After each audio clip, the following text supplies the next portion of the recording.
السلام علیکم ورکرو د بابر اعظم او د انضمام الحق ملاقات شوی چې هغه کې هغه دواړو د روان د وډیو ورلد کپ چې کوم د انډیا کې د هغې د سکواډ په حوالې سره خبرې کړي دي، پلیرانو په حوالې سره چې کومې خبرې کړي دي هغه د سره شریکوم. بل طرف ته وقار یونس د بابر اعظم په حوالې سره یو غټ خبر جاری کړی دی، هغه سم شریکوم. ویډیو مکمل ګورئ چې مکمل معلومات نه خبر شئ. ول ورکرو د بابر اعظم او د انضمام الحق چې کوم ملاقات شوی نو په هغې کې انضمام الحق بابر اعظم ته 3 پلیران خولي چې په هغې کې یو سرفراز احمد دی، یو پکې ماد وسیم دی، یو ابرار احمد سپینر چې کوم دی.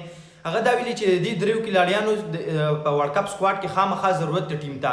نو تاسو اوس ګورئ چې بابر اعظم د دې په حوالې سره څه جواب ورکړی انضمام الحق ته. بابر اعظم دا جواب ورکړی دی هغه ته انضمام الحق ته چې تاسو کوم سرفراز احمد یادوئ نو د هغه په ځای باندې موږ سره 2 پلیران 2 وکټ کیپران موجود دي چې په هغې کې یو محمد خارس دی، بل پکې محمد رضوان چې موږ ته وکټ کیپرانو ضرورت اوس نشته په الحال په ورلد کپ کې.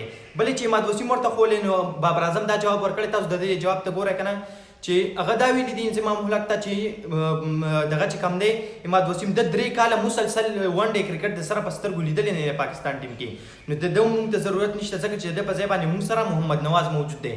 نو تاسو ووایئ چې په دې محمد نواز او عماد وسیم کې کم یو پلیر صحیح دی، خو خیر دا دی فیصله کړې ده. دریم نمبر باندې چې انضمام الحق هم ابرار احمد خولی دی نو هغې په حوالې سره بابر اعظم دا جواب ورکړی چې موږ سره د هغه په ځای باندې هم سعود شکیل موجود دی په ټیم کې د ون ډے کرکټ را روان ورلد کپ دپاره چې هغه د هغه نه ښکلي سپینر او یو ښه بیټسمین دی. بل کوم وقار یونس چې غټ خبر جاری کړی دی د بابر اعظم په حوالې سره نو هغه دا ویلي تاسو ته خو پته چې بابر اعظم د دنیا نمبر 1 بیټسمین دی په رینکینګ کې اوډیای رینکینګ کې. نو اوس هغه دا ویلي دي چې د داسې 1 نمبر بیټسمین نه هېڅ څه پیدا نشته ځکه چې دی په میچ کې پرفارمنس نشي کولی د ویراټ کوهلي په شانګه.